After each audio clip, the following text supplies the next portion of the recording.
Good evening and welcome to the public regular council meeting for Wednesday, October 4th, 2023. And we're beginning at 7:10. Just for the people at home and any media who may be watching, council started tonight's meeting with closed meeting agenda items. This decision was made to allow strategic discussions to occur earlier in the evening. And as this is the first meeting in the month of October, we will start the public portion of the meeting with the traditional land acknowledgement. We honor all the many First Nations, Métis, and Inuit whose footsteps have marked these lands for centuries. We acknowledge that the ancestral and traditional lands on which we gather are land of the Blackfoot Confederacy and Treaty 7 territory, a traditional meeting ground for many Indigenous peoples, and in particular our neighbors, Siksika Nation, on whose traditional territory we work, live, and play, and on whose traditional territory we stand and where Strathmore resides. That brings us to item 3, or number 3, are the closed meeting sessions, which will occur at the very end of the meeting. We do need a motion to defer the items. Councillor Peterson. Thank you, Your Worship. I would move that Council defer discussion on items 3.2, 3.3, 3.4, 3.5, and 3.6 to after correspondence number 12 on the regular council meeting agenda. Thank you. You've all heard the motion. All in favor? And that motion is carried. We have no public hearing tonight. Public comments. Again, if you have comments regarding items on the agenda in person during the council meeting, virtually or in writing, you are welcome to provide them. We have no delegations tonight, and that brings us to item 7, consent agenda. Do councillors have any items from the consent agenda that they would like removed and put on the regular agenda? Councillor Montgomery. Yes, I would like to discuss item 9.2, Winter Road Pathway and Sidewalk Maintenance Policy number 3201. Thank you. Anyone else? Then I'm looking for a motion to pass the consent agenda as amended. Councillor Wiley. Sure. I move that council adopt the recommendations of the following agenda reports by an omnibus motion. 8.1, regular council meeting minutes, September 20th, 2023. 9.1, appointment of AVAL LPP for 2023 to 2026 audit services. 11.2.1, Wedemsa board meeting report. 11.2.2, WHMB board meeting report.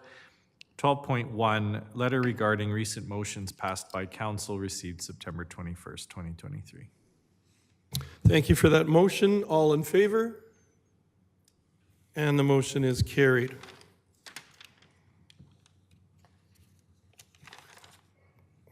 So that does bring us to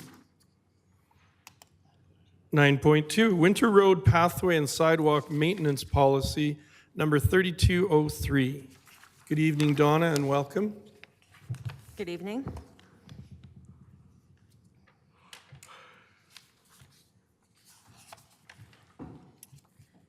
Good evening, Your Worship and Council. On July 12th at the Committee of the Whole, I came before you to discuss the past season, 2022-2023 season snow clearing, and we discussed some of our challenges that we faced during the that season.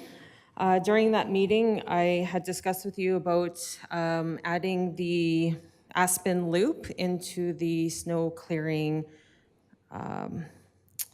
into the policy. And I think you've got a map in front of you that shows the area that we'd like to add.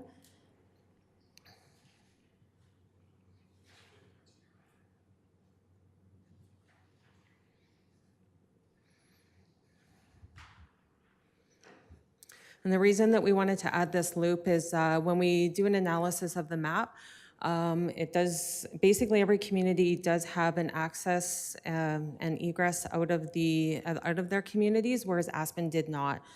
So we wanted to add that loop in there. Right now I believe that my staff are able to melt that in with our snow clearing and be able to handle the regular maintenance. Might take our snow removal a little bit longer by maybe 1 extra day by adding this loop, but I'm confident that we'll be able to complete that within our directives and the policy. The other thing I would just like to note is during that meeting, you had all brought up some concerns that were brought forward to you. One that we talked about was if we had considered adding Hillview into the Hillcrest Boulevard, I think in particular, was one that we were looking at, but it was determined that that does have an access and egress for the Hillcrest Boulevard and the estates on 2 different options on how they can get out. We also talked about windrows on the priority routes and maintaining and managing those and some of the struggles and the comments that you heard from the public. And I'm pretty confident that hopefully this winter will go back to normal, that we won't have the rain events and stuff that we had. And we have resolved some of our snow dump challenges. And so I'm pretty confident that we'll have a better winter this year. And then the other one that was brought up was with regards to mailboxes. And definitely, as I had indicated on the July 12th meeting, that in some of the areas where we do, especially with the graders, where we can go curb to curb, we had blocked access to some of the mailboxes. And so with our internal maps, we now have those mailboxes on our mapping. And then basically what I would say is, well, they'll probably be around a priority 3, priority 4 with the Parks Department because they've got the skid steer. And they are, as far as the directives and the policy go, they exceed those on a regular basis of being able to complete the P1s, 2s, and 3s within 24 hours. So that's why we've delegated that to them to just pop open those access points to the mailboxes. And then just with regards to snow fence, we've had some of the residents that had some trouble areas. And we've added more snow fence locations, and locates are in, and starting after Thanksgiving long weekend, they'll be out putting out snow fence everywhere. Thank you. Councillor Montgomery. Thank you. Yeah, thanks for this, Donna. This is really good. So earlier in the year when we had discussed this, I had asked about you guys do around Kinsman, but then like what I noticed is a lot of people basically from the southeast corner of the Kinsman pathway, they will kind of cut up onto that hill and cross over to Center Street. And I asked about getting like a dedicated kind of path that's cleared for those people, because there seems to be quite a few, especially going to school and stuff like that. Do you see any problems with adding that to this? It would be a goat trail clearing though. Yeah. Like we certainly could, but I would probably treat that again as like a priority 4, that it would be like kind of once our pathways are done, then we could go open up an access point up there. Because you're right, there are a lot of people that use that goat trail to get to and from school, that sort of thing. I see it myself too, so. Okay. Yeah, there's just no actual pathway there, so it's kind of hard to like put a blade down and Yeah. clear it properly, but we certainly can attempt it. How do you prefer that, like, how do you prefer I do that? Like make an amendment? Because obviously you don't have a priority 4, but so how would you like that addressed? It's a good question. I would maybe turn that over to how they would like that. Thank you, Worship Council. What Council could do is adopt the policy today and then have a separate motion directing administration to bring the item back to a future meeting with that amendment. Okay. You don't think I could just amend it right now? It depends on what that looks like for you, Donna. If that, I can easily do it. For me, it's like I just reach out to the people who do the mapping, and I don't really have to have it written anywhere. Like I would just put it as a P4 on our maps and then can add it into the policy. Yeah. Okay. Sorry, go ahead. sorry, I think you could do that. Then adopt the policy as amended, and then have this as a P4 if that works for you. Yeah. Okay, yeah, so absolutely. sorry, go ahead. No, sorry, I just said absolutely, yeah. Okay, so yeah, I'll move the council adopt the Winter Road Pathway and Sidewalk Maintenance Policy number 3203 as presented in attachment 1 with the addition of the Kinsman Goat Trail, please. Yeah, Thank you. that's its official name. All right. Thank you. You've all heard the motion. Any discussion on that motion?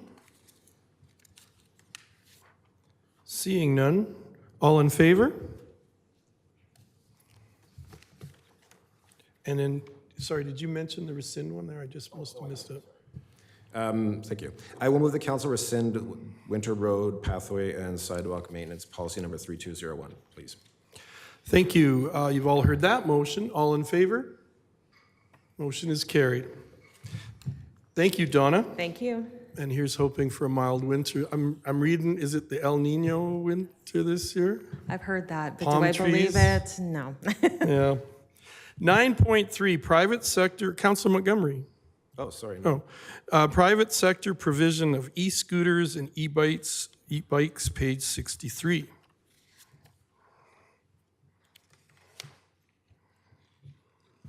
Good evening, Jamie. Good evening, Mayor and Council. I think we're going to pull up a presentation as well, if we could do that. So tonight I'll be presenting a short PowerPoint regarding e-scooter provision in Strathmore. So e-scooters have been implemented in many Alberta municipalities in the past several years. Administrations looked at how their implementation has worked and some of the impacts. In other communities, the administration of e-scooters is housed in different departments, sometimes transit, sometimes a sustainability department, and also sometimes in community services. If implemented, it's not known where this will be housed for the town of Strathmore, and this work may detract from other council strategic priorities. Oh, sorry, I have the clicker. Can I use this? Oh.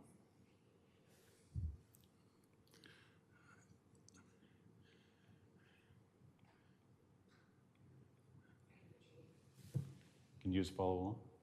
Thanks. Sorry about that. A resolution was passed at the Alberta Municipalities Conference requesting that the province amend the Traffic Safety Act to deal with e-scooters. And the recommendation from staff tonight is to wait until such time as the province has done that before we recommend amending our local traffic bylaws to deal with e-scooters. There are several impacts in a community from e-scooters. Some of the positive ones would be reduced vehicular congestion. They are environmentally friendly, they've reduced emissions, they can improve mobility for more people. They also can attract tourism. Some of the challenges with e-scooters are, of course, safety, both for riders, pedestrians, and other users of pathways and roads.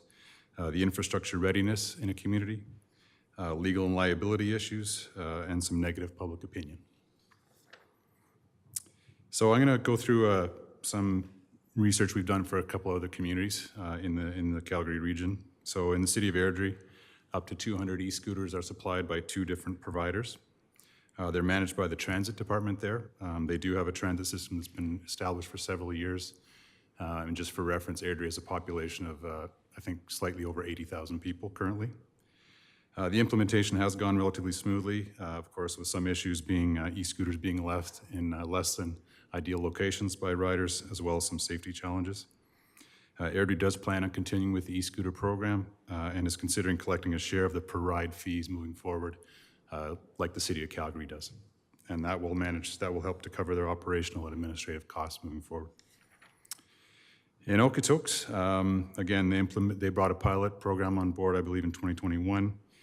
They're bringing up to 135 e-scooters supplied by a single provider. They ran a pilot for a year before implementing the program permanently. Moving forward, they'll be collecting some fees in order to better use and interpret the data that comes from that provider. They're permitted on most roads, sidewalks, and pathways in Okotoks. Speed was reduced around thoroughfares to increase safety for riders and pedestrians. They haven't had a great deal of issues either. The provider does seem responsive in running the program on a day-to-day basis. In Okotoks, again, for reference, their population, I believe, is slightly over 30,000 people. The program's managed by the sustainability group there. Finally, in Cochrane, again, ran a pilot for e-scooters before introducing them permanently, I believe, in 2021. Unfortunately, there, the first provider did become insolvent, so they had an interruption in their pilot program, but then another provider did pick it up. Interestingly, in Cochrane, they did provide it in select communities first to see how it worked before they introduced it more widely. And I believe in Cochrane, it's ran by the Community Services Department. So in terms of organizational implications, if we did bring that forward, there would be, of course, a legal review of that service provision. A big component would be enforcement and education of the public and riders. Some key considerations for council would be obviously, we'd probably likely, if council want to move forward, we'd do so on a pilot basis to look at the impacts, gather data, refine regulations moving forward. We'd have to look at comprehensive regulations governing the e-scooter operations, including those around safety, where people could use them, as well as where they'd be parked or not parked. In terms of infrastructure, the town may need to invest in development of additional infrastructure, such as improved pathways and parking areas for scooters. In terms of safety measures, there should be safety education campaigns, which I think in some situations have been provided by the e-scooter company in communities. But we'd have to have communications to make sure there's penalties for non-compliance with those rules. If we do a pilot program, we would monitor the performance of the program, looking at use, ridership, where people are going, things like that, look at its impact on traffic and safety, as well as the other users of the pathways and sidewalks. And finally, but not least important, is community engagement. So public forums and surveys to ensure the program is working as well as can be expected, and we consider their opinions through the implementation process. So in conclusion, as discussed, the provision of an e-scooter program may provide some benefits, but it also presents many concerns and challenges. Because Strathmore is small and does not yet have transit, some of the benefits may be marginal. One community we researched, for example, Lacombe, similar in size, I think only 35 e-scooters are provided. I don't know how many benefits we provided by that small number of scooters in terms of those benefits, given the administrative effort would be required to implement. It will require significant implementation effort, certainly in the first 6 months to a year to bring it on board. There is limited capacity in current administration to do so. Another example, in St. Albert, staff spent between 8 and 10 hours a week from May to October managing the program, ensuring compliance in terms of regulations, as well as handling resident complaints. And moving forward with an e-scooter program now could impact the progress made on other strategic priorities of council. So that concludes my presentation. I'll answer any questions of council. Thank you. Thank you. Councillor Wiley and then Councillor Wegener. Sure. I really wanted this to work, but everything I'm hearing from administration through the agenda package and this presentation tonight just sounds like it's going to cost a lot of money. I wondered if you or any of the administration would be able to talk more about some of the safety concerns that you have, even if they're anecdotal things that you've encountered or heard about through your research. Through the chair and council, anecdotally, the one story that, it's not really a rider issue, but the City of Airdrie shared with me that one of the riders parked the scooter on top of a sound wall. I don't know how they got it up there. Pretty dangerous. They weigh a couple 100 pounds, I believe. So that's the one story that comes to mind. And I think most people have probably heard of accidents, whether with pedestrians or vehicles kind of around the Calgary region, but that's the one that comes to mind. I don't know if anyone else wants to share. I think in general, what we're seeing, what I've seen in different communities is there's a lack of following the rules of the road, so to speak, which is why the province is being lobbied to develop regulations, right? So, Mayor Fuel and I were in Chestermere one day, and a young lady came up the wrong side in the wrong lane, right? Like it's really putting a lot of onus on the drivers. My wife got missed by about a foot in a crosswalk in Calgary from somebody not following the rules of the road and yielding to a pedestrian. One of the biggest risks I've seen here, I see it out my window probably once a week, is there's a scooter booting up the sidewalk here, and we've got that blind spot where you're coming out from the farmer's market, right? There's already signs that say slow down to the drivers, but the driver does not have the reaction time when that scooter's clipping at 30 or 40 kilometers up the sidewalk with the blind spot there. So, we may even have to look at some sort of additional traffic control there. So just numerous things like that. But generally it's, even some of the council members may have some experiences. There's, numerous reports of pedestrians hit by them in different centers and interactions with, you know, motor vehicles and that sort of thing. So it really does require a regimen. Now, you know, that said, in a lot of the communities, you can program the scooters that, you know, if they're in our downtown core here, because with the GPS on them, they're limited to 10 kilometers an hour or something, just to keep the speed down. But so that kind of work could be done with an implementation, but that's, you know, again, probably a pilot and resident feedback and you know, figuring out which areas in our community that we're going to implement things like that, and then asking the vendor to program accordingly. Part of what's on for every council is coming up with a sort of a cost benefit analysis. So administration did a good job outlining some of the benefits, but the costs we're trying to keep in mind is for perhaps 35 scooters.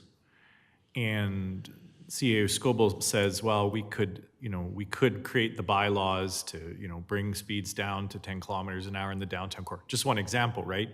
But you're talking about needing to essentially map the entire town and figure out speeds and all that administration time just to bring in perhaps 35 scooters. So again, cost-benefit analysis. I hear you talk about safety concerns even anecdotally, and here in the report you mentioned legal and liability issues. So if we don't do it right, you know, before the pilot program, costs. And then in the report, in my agenda package, could you talk more about infrastructure readiness? I know it was an item on your report, but, you know, residents and businesses need to just get a sense of the kind of cost we're talking about, even if you're just putting in additional crosswalks, different traffic control devices to slow things down. Didn't give any sense of what that might even look like, or anecdotally what you've heard?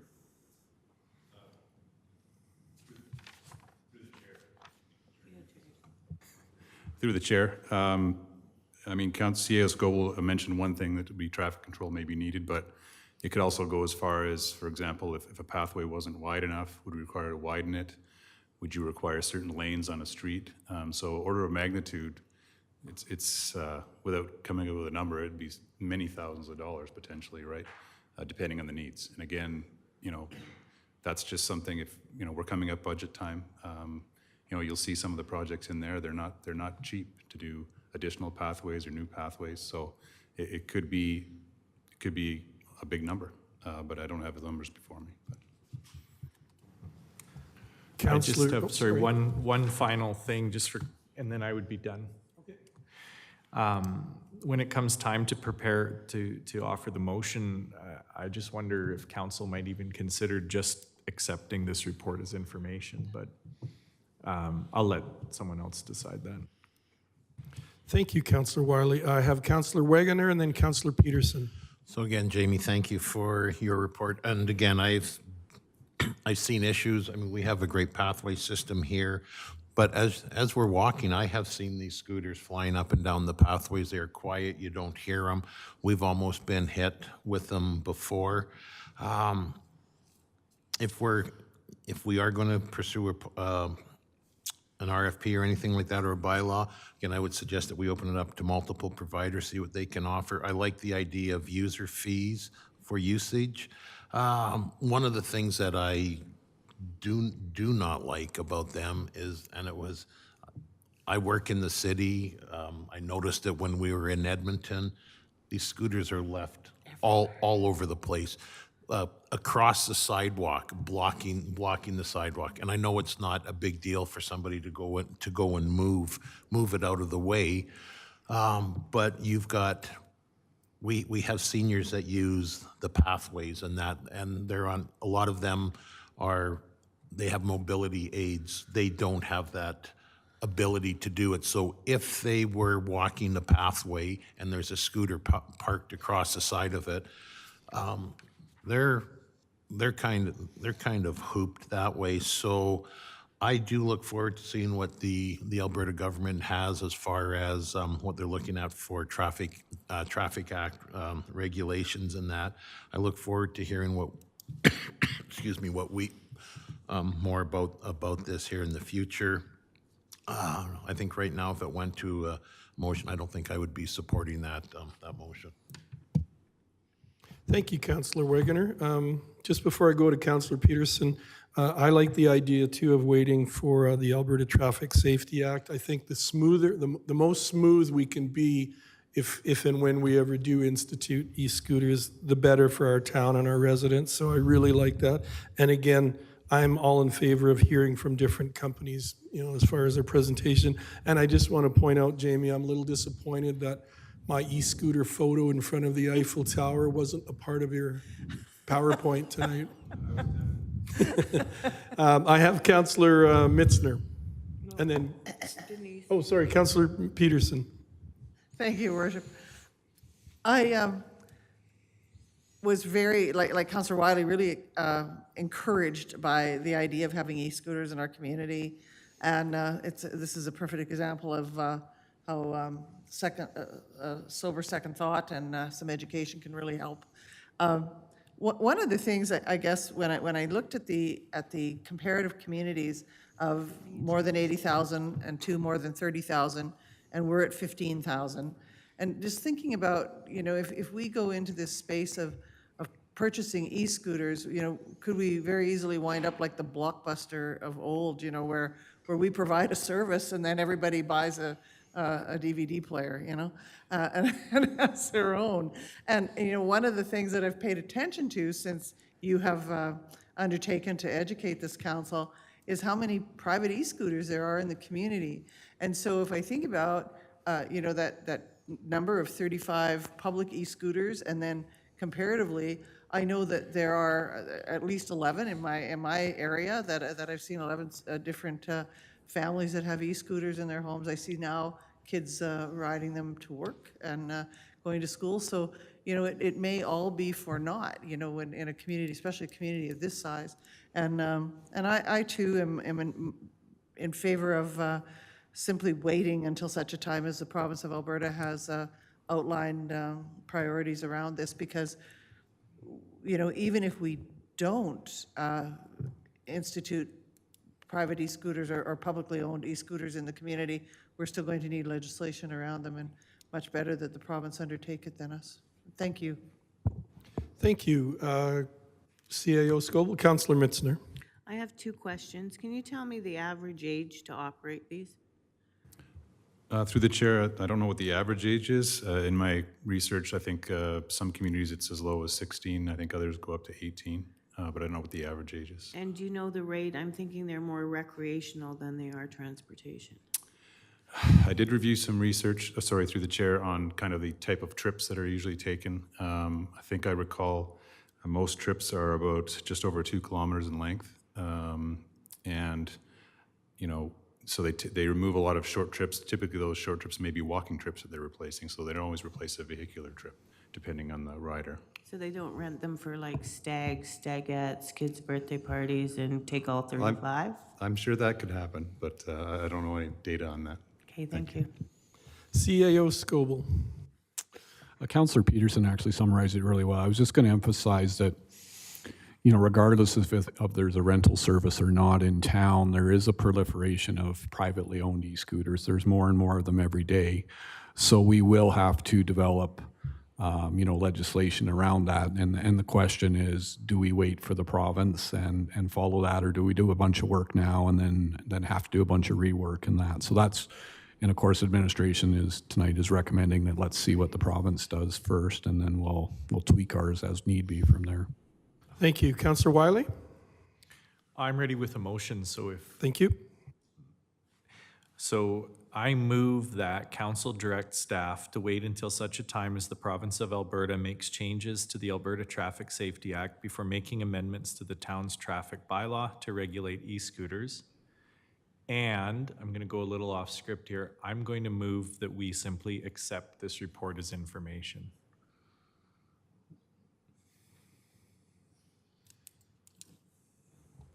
Okay. I could speak to the If you wouldn't motion. mind, I'm Sure. a little confused. So, sorry, for 2 years, our council has worked to do whatever we can to promote businesses. When another excellent business opportunity came in front of us, we got administration to get on it and do the homework. It's rare, if ever. I don't have any memories of our administration coming back and with a recommendation that we don't pursue a business with, every ounce of energy that we have. But nevertheless, our administration has presented to us a thorough review of how this service will cost taxpayers more money. And for only 35 scooters, how it will cost taxpayers more money by increasing costs for admin. We've got administration costs, infrastructure costs, communication costs, education costs, bylaw costs, and that's just a start. And so the reason I just want to accept this report as information is I'm not actually wanting to direct the staff to even consider providers. Just, it's a cost-benefit analysis that I think the taxpayers of Strathmore would support. I think they'd be all as excited as we are until they knew the information. And I just encourage anyone who's confused by what we're talking about to take a look at the report in the agenda that we've been given. It's thorough and it's excellent, and it changed my mind. Thank you, Councillor Wiley. Those are good points. I understand exactly where you're coming from now. Any other comments now that the motion, Councillor Montgomery? I guess a question for administration. We currently regulate e-scooters in our, whichever bylaw kind of regulates like bicycles and whatnot already, don't we? Through the chair, I believe that they may be governed under Parks and Pathways bylaw as an element in that. They're not in the traffic control, as Jamie indicated, so they would only be related to Parks and Pathways specifically. Okay, thank you.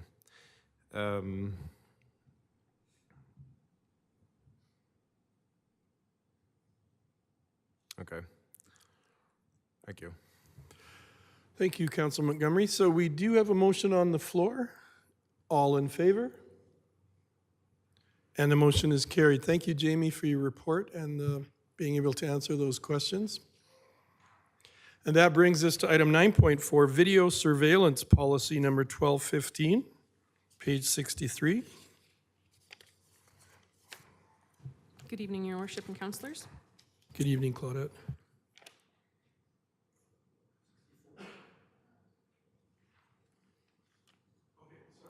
That's okay. So the Town of Strathmore's video surveillance policy establishes procedures that set out to kind of achieve and balance the purpose between the need for video surveillance and the individual's right to privacy. So a policy has been developed. It was brought forward to Council on September 13th at the Committee of the Whole meeting. So this policy includes procedures that include the operation of video surveillance, the retention and the care, basically the custody of this video, and the use of information obtained, who can access the video information, as well as what should be recorded at town facilities. So before you is the policy, and I'd be happy to take any questions that council may have.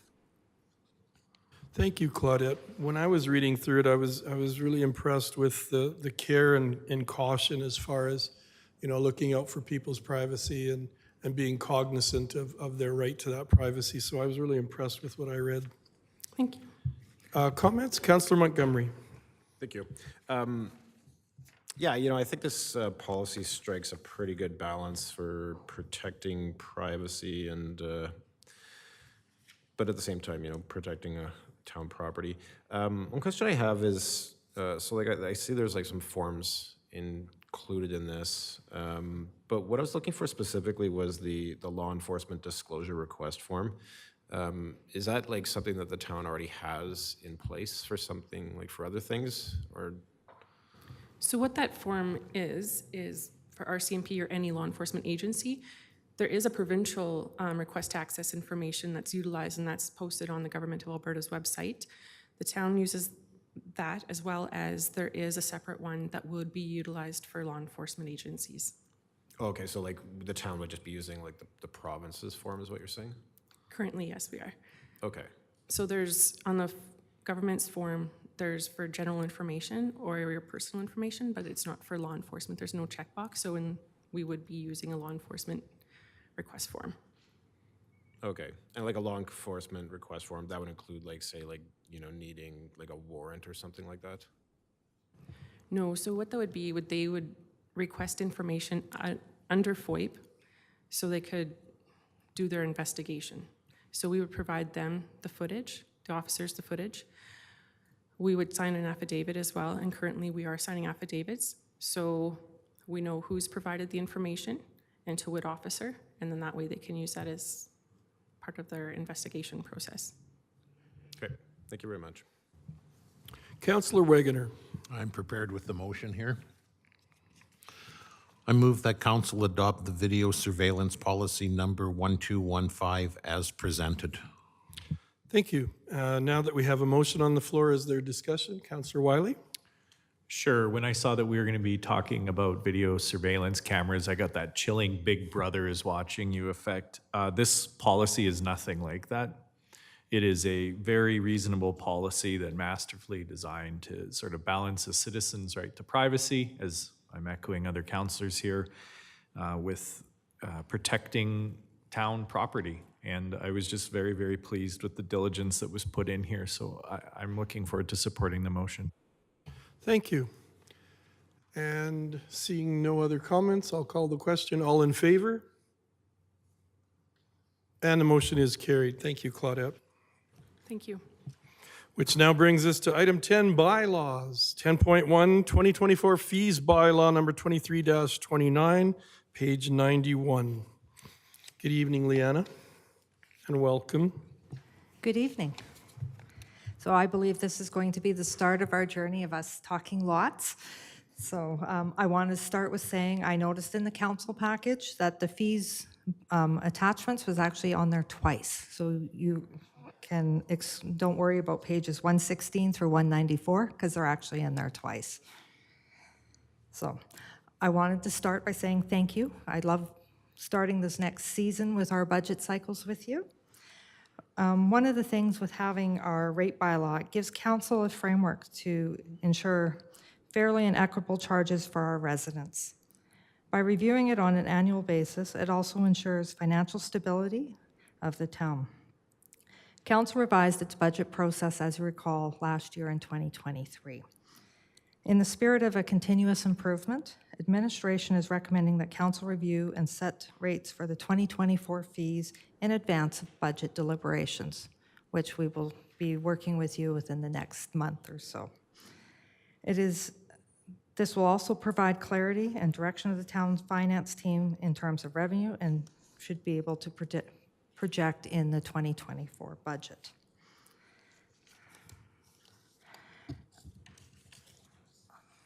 For 2024, most of the rates we are recommending a 4% increase. You're going, oh my goodness, that's an awful lot. Looking at our CPI for 2022 actually was 7.2%, and we had inflationary increases of 2022 of 2%. So 2023, currently for the first 8 months of the year, we are already sitting at 4%. So I'm prepared to go through a summary of all the changes through all the different departments. I'm very proud to say our finance team has worked diligently with every budget owner and reviewed in great detail all of their changes. So if you want me to go through them all, I can, or if you guys would just like to ask questions. Maybe that's the most efficient way to do it. If councillors have any questions, we can just pose them to you and you can go through them. That'd be great. I'm going to invite Tom up here to help me answer some questions. Perfect. Any questions from councillors? Councillor Montgomery? Thank you.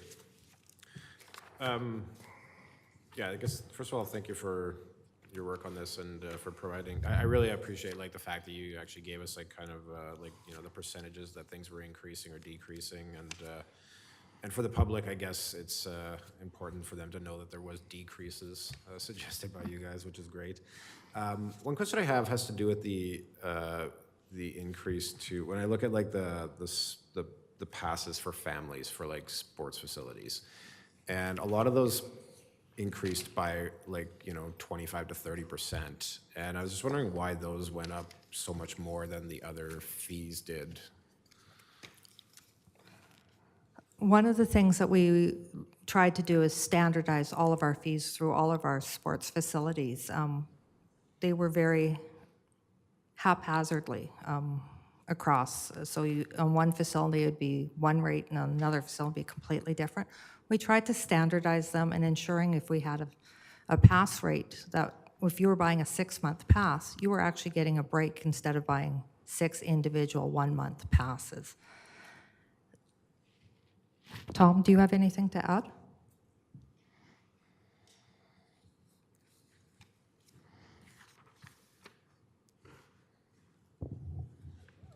The only thing I'd add to that is, as Leanna said, we try to standardize things, such as with the senior pass, that it be at a 25% discount, the youth pass, again, at 25% discount of the regular price, and the youth pass being at 50. I think when we looked at the family pass, we looked at what should it be, or how should it be calculated? And I think we did it at like 2.5, kind of 2.5, I think, persons as that. I haven't analyzed it in detail. That was quite a while ago that we looked at it, but I think it was at a rate of 2.5 times the adult rate, if I recall correctly. And when we did that, and that was looking at other communities and just looking at, hey, how should that be structured? That's why in some cases with the family passes went up because it was probably a lot less than that. So we felt that, we just felt that the rate to provide the services and cover our costs, particularly on the family and some of the other passes, probably came up more than usual. We had discussed whether we should phase some of those significant increases in, so that's a consideration that could be done too. But again, we wanted to kind of get a rationale for it. Okay. Yeah, thank you. I appreciate that explanation. And I guess Councillor Peterson, if you'd like to go. Councillor Peterson. So, thank you, Worship. My question's really small, and it's on page 95 regarding road closure fees when there's an increase of $40. But the question is more probably to Mark than to you, but relevant to road closures. So if a person has a permit for an activity, do they still pay that if they're closing a road? I'm not sure who would answer that question. I'll probably defer to Jamie on this one, but I believe so that anytime they request a road closure, that's where it would happen. So through the chair, yes. So if it's a road closure for an event or anything, then that fee would apply. Thank you for that. Councillor Wiley. Sure. I think maybe Councillor Montgomery has more questions. I'm just ready for the motion. Questions from Councillor Montgomery? Yeah, I guess this is a question for administration in general. Jonathan, perhaps you. So what I would like, I guess, and I'll direct this to you as well, and to Mark as well, I guess. So the business part of me, and also the person that uses the facilities, you know, kind of on a year-round basis, I have, like, I guess, a few suggestions that I hope the town and council will consider. And that is, like, so for instance, with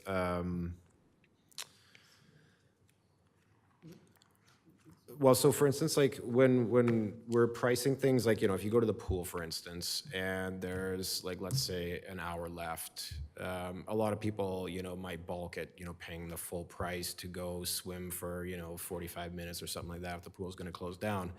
And we run the risk of missing or capturing, you know, like that revenue by not, you know, offering people some sort of a price break, you know, if there's limited time left, you know, for them to enjoy the facility. So I think we should be looking at, you know, probably having some sort of a reflection of that reality. And then also, like, I think the all access passes should probably also have, like, you know, right now I think they're just a year. Is that correct for the all access passes? Which schedule are you looking at? That's correct. You're through the chair. That is, we only sell a 1 year. Well, sorry, we do multiple shorter ones, but the maximum length is a 1 year pass. Okay, but like, sorry, is it, and I can't find, is it shorter than that too? Yeah. Okay. Oh, right, okay. What I was thinking is like, so, like we do, sorry, I had it in front of me. What I would like to see for the all access passes is if we could do like, say, like a monthly all access pass and then like a 6-month, because right now, or even like a 10, like in a 30 pass all access pass, like that kind of idea as well. And then the other thing that we should consider as well is, so what I've noticed through my own use of the facilities is that there's a point where it's worth buying something like an all access pass, but then like you have to kind of, it's when I've done the calculations, what I've noticed is that if I was to use it year round, it would be worthwhile, but a lot of times like I'm not using the facilities as much in the summer, let's say. So if we could, sell like a 9-month all access pass that's prorated, rather than, if we took the yearly cost and knocked that down to 9 months, we might get more people that are willing to buy an all access pass because it's, they can use it for the winter months and, in spring and fall. And then like, they don't need it for the summer and they're not, just kind of leaving it unused in the summer. And if we're trying to maximize revenues and the number of people using facilities, then I just think we could maybe better tailor what we're kind of offering to people just to kind of help capture that extra revenue. Through the chair, we'd have to do some research on that. I don't believe every facility and every municipality offers a variety of passes and programs and things like that. Some do offer where you can freeze memberships, and some offer where that, they don't do seasonal. Obviously, if we're selling something, maybe the pool can, or maybe it's the walking track, could be used in the summer times when it's cold out or when it's rainy and things like that. So we'd have to do some more exploring with our staff to see what other options are available. And to raise your other question, Councillor Montgomery, is I don't know when that discount would go into effect. Does it go in 30 minutes before the closing of the facility? Does it go an hour? Does it go 4 hours? That's again something that we'd have to do some additional research on, is to see how other municipalities, if they do offer something like that. Yeah, like as far as the 9-month all access pass goes, like I said, I think we could probably just take like the 12-month cost and just, divide it by 12 and times that by 9, is how I kind of calculated it. But, so I guess administration, would you prefer a motion, if I make a motion to ask you to come back for the next meeting, because like I'm not really ready to kind of approve this as it is right now. I would appreciate if you could come back for the next meeting with, some of these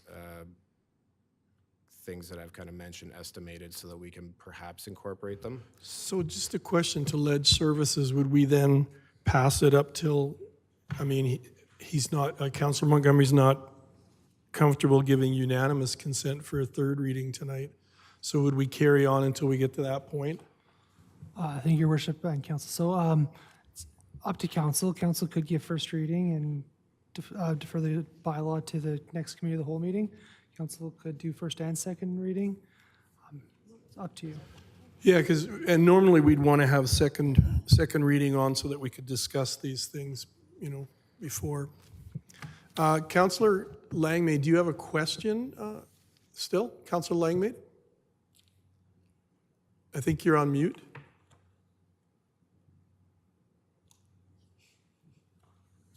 I think you're muted. No? Technical difficulties. Oh. Okay. Okay, thank you. I wonder if Councillor Montgomery's hesitation could be something, instead of holding up this particular bylaw, it's something we could discuss further when we get into the budgeting for 2024. Like, I'm not against looking at better business models for that issue, but I don't know if we need to deal with it on this particular one, but just something to think about. So we could pass it and then he could come back with an amendment to the bylaw as well? Would that be another way to go? Yes, that's correct. And I mean, there is other amendments coming forward, like Yeah. the cemetery bylaws coming to you in a couple weeks and things like that, right? Perfect. So- Thank you. Okay, Councillor Wiley. Oh, sorry, Councillor Montgomery? Well, if Councillor Wiley's fine, I can make this motion and we can proceed. Okay. I'll move that council give first reading to bylaw number 23-29, being the 2024 fees bylaw, please. Thank you for the motion. All in favor? And the motion is carried. Councillor Montgomery? I will move that council give second reading to bylaw 23-29, being the 2024 fees bylaw. Thank you. And now that we have motion for second reading, is there further discussion on that? Councillor Peterson Thank and then you. Councillor Langmaid. Thank you, Worship. I really appreciate Councillor Wiley's insight into this. He brought another level of I guess, sort of utile process to our last budget meetings around the fees bylaw. I really appreciated that. And so I see no reason why we can't carry on with this bylaw tonight and then revisit that as we did before. I think that's a really the best place for it. Thank you. Thank you for that. Councillor Langmaid? Can you hear me now? Yes, we can. Oh, good. I'm so glad. I have a very quick question regarding the fire services fees. And so I'm looking here at, I'm going to get to the section here right away. It's Schedule K under fire safety. And I'm going back in my memory, and unfortunately I couldn't track down any notes from this meeting that happened previously, but we had a discussion in previous years about the fire safety inspection fees and the re-inspection fees, and the intent that those fees were to cover the cost of a deputy fire chief in town, and it also tied in with hazardous material assessments in CCAMs. And I just wanted to follow up on that to see do you know if we met that cost recovery that we kind of intended to meet, or was there a change in demand for those services? Just if you have any information on that. Thank you. Liana? Through the chair, I don't have those numbers right in front of me. I can have them for you within short time, probably a week or 2 weeks. But I know that this first initial inspection fee and the re-inspection fee was to fund 50% of the deputy fire chief. Okay, I must have, see, this is why I wanted to find my notes. Thank you so much. You know what, don't worry about following up in 2 weeks. It's not a large enough concern that I'd like to derail the work you're already doing. I just thought I would ask. Thank you very much. Thank you. Councillor Wiley? Sure, I just want to explain to anyone watching at home why I'm in such favor of increasing utility fees by as much as 4%. I think like everyone, I want to live in a world where there's no taxes, no property taxes, lower property taxes, lower user fee taxes or user fees. But if I have to pick one, I would prefer to raise user fees and keep property taxes as low as possible. The reason is it empowers residents to make decisions beneficial to their own budgets. So if a family is going through lean times, they can't very well make decisions that will lower their property taxes other than moving homes. But what they can do is cut back on the things that they use and the services they use. So of course, neither is preferable, but if one has to happen, I would prefer to put the weight on user fees, which puts the power back in the hands of the taxpayers and the residents and the users. So I am definitely in favor of this increase to user fees. Thank you, Councillor Wiley. Councillor Montgomery? Thank you. So Councillor Wiley, like I don't disagree with the tack that you're taking or suggesting. One thing that we do need to be cognizant or aware of is the fact that our tax dollars do subsidize the facilities, and so any losses are going to be paid for with taxes and increased taxes. And so as much as, yeah, it would be great to be able to just kind of crank up fees, and knowing that we won't be affecting taxes. I don't know, and I say this totally respectfully, of course. I don't know that we necessarily, like, I don't know that there's necessarily, like, there's going to be a breaking point, of course, where it's like, let's say we're collecting $10 for somebody to go swimming. We could crank it up to 15, and then all of a sudden we're making 0, and then, taxes end up having to kind of make up that loss of the $10 essentially that we were getting. So I think I agree. Like it is, philosophically, I would like it if people paid for the facilities that they're using. I just think there's kind of a balance that we need to keep in mind with that. And the other point I was going to make is, excuse me. So I just wanted to mention, so I did ask the town to give me some information about, what the average utility bill will look like with these new fees, increased fees versus, what we're currently paying. And I asked them to use a rate of 15 cubic meters of water. So if a resident uses 15 cubic meters of water, and with all their other utility charges included, so currently, like, that person would be paying about $158.30, and at the new rate for that same 15 cubic meters of water plus garbage plus sewer and all the other things that we pay for, you're looking at about $165. So with the increases, you're looking at essentially about like a $7 increase per month. So it's not, it's not substantial really. So yeah, I think this is a reasonable increase. Thank you.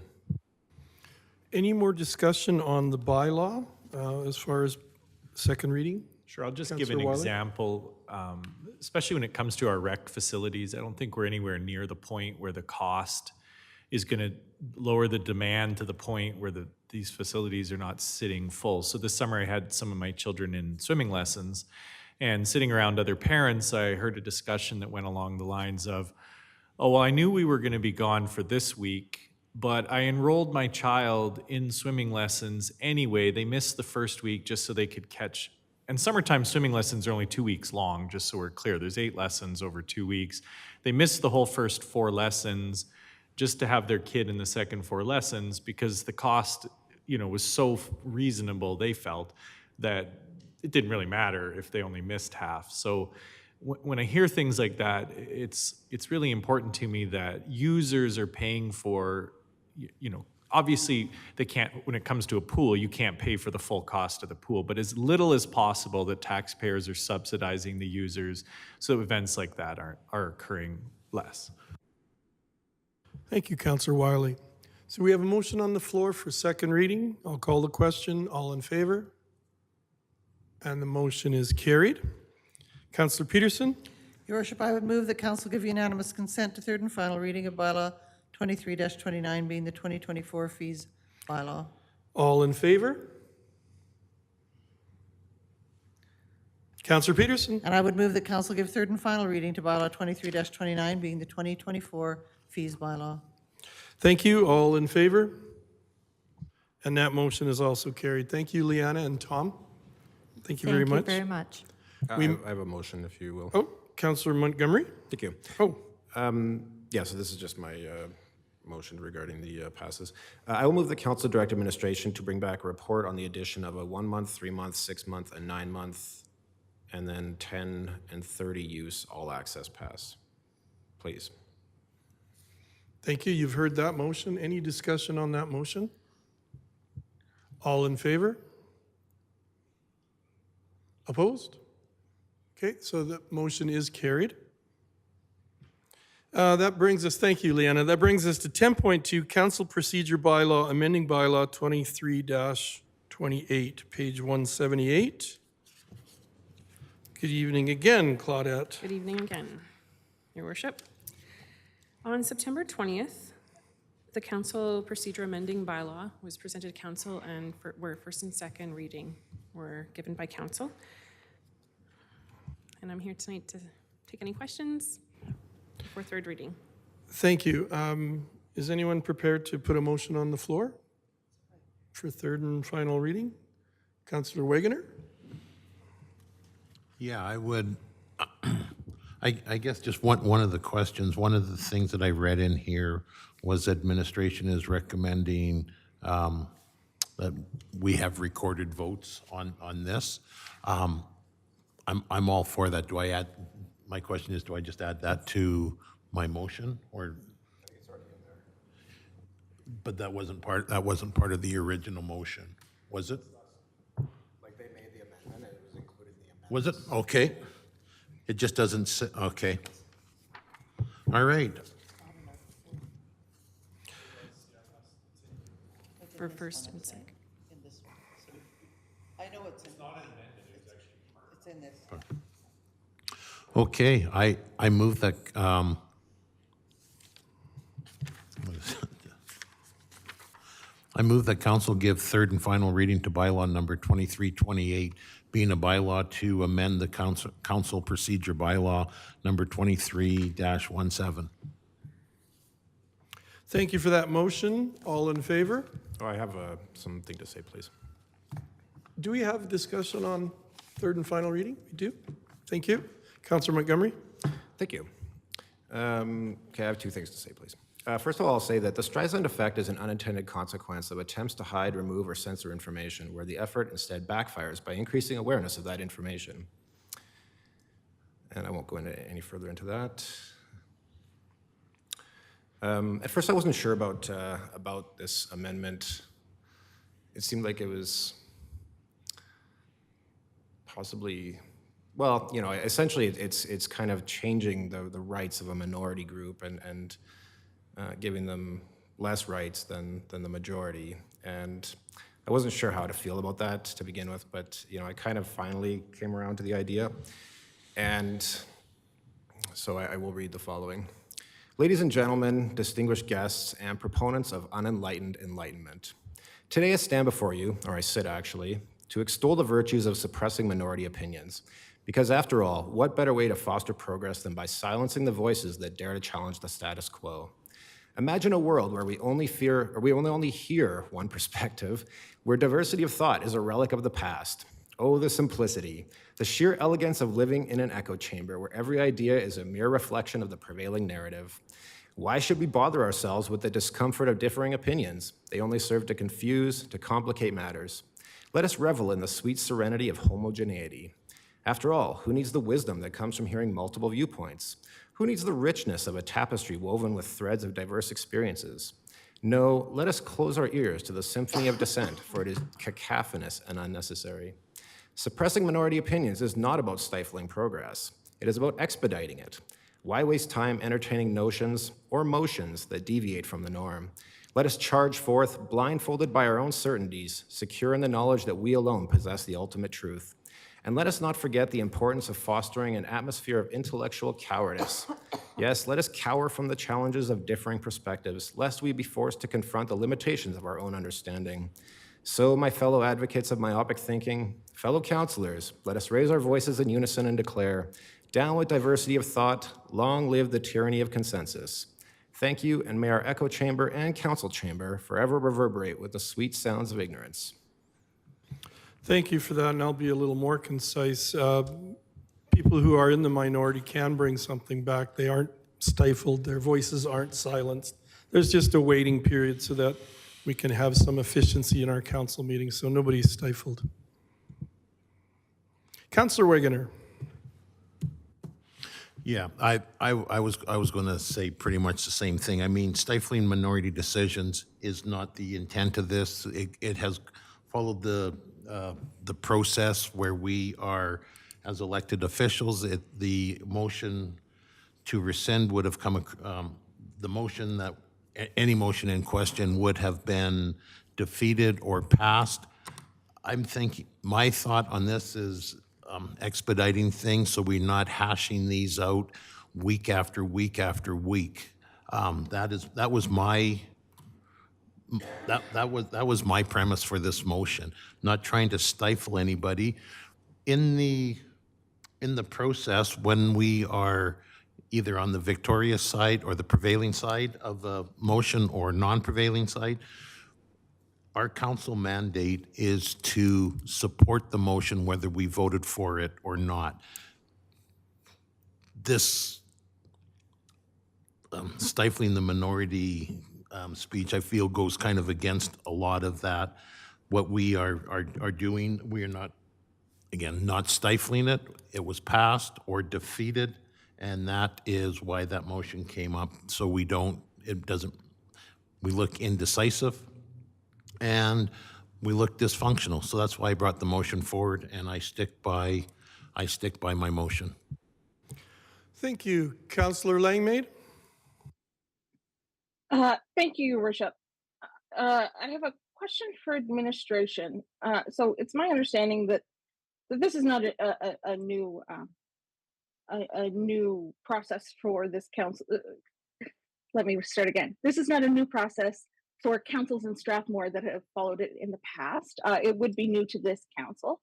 My one question I have for administration is just if we should consider bringing a fourth point that administration could bring a decision back to us within 6 months if they see it necessary. Frequently things change, and I know things are a moving target a lot of the time, and sometimes the need comes back to bring things back to us twice. So I'm just wondering if administration would see a benefit to that at all. CAO Scoble? Through the chair, I understand the point Councillor Langmaid's making, but I think if that situation arose, again, council makes motions, council makes decision, administration follows that. I think if that sort of situation arose, I would suggest we would probably write an information briefing or a briefing note or something, and then, you know, a member of council, based on that information, if they so chose, could bring it back. You know, if there's a change in a higher level of government in terms of law, we've got to bring that back. So I think we would, you know, again, write a briefing note on an advisement that here's the current situation and how it's evolved since council made its decision, and then council could follow the procedure bylaw whether it was to come back or not. That would be my suggestion, Councillor Langmaid. Thank you. Thank you very much. That answers my question. Sounds great. I appreciate it. Councillor Wegener? And again, nothing really to say other than I'm just looking at the last page of this bylaw, and it says the date on there is actually what on mine says 2022, not 20, and it should read 2023. Am I correct on that? That is correct. I can make that change before it's signed. Thank you, Councillor Wegener. So I'll call the question. All in favor? And opposed? Thank you. Thank you. Jonathan, I believe you have an amendment that you might be suggesting to us as far as in-camera item. We have a consultant, and we'd like to move an item up a little earlier in the in-camera agenda. Yeah, thank you, Your Worship. Administration's requesting that council actually move the in-camera item related to the Intermunicipal Collaboration Committee discussion to the start of the second closed meeting session. Okay, thank you. Is someone prepared to make that motion? To move 3.4 of the in-camera, the closed meeting session, to the first one. Councillor Peterson? Yes, Your Worship, I would move that in the in-camera session, we move 3.4 to 3.1 and have the others follow consecutive order. Thank you. Everyone heard the motion? All in favor? And the motion is carried. We move now to 11, councillor information and inquiries. 11.1, questions between councillors and council statements. Seeing none, we move now to 11.3, question and answer period. 11.4, no administrative inquiries and no notices of motion. So I'm looking for a motion to go in camera.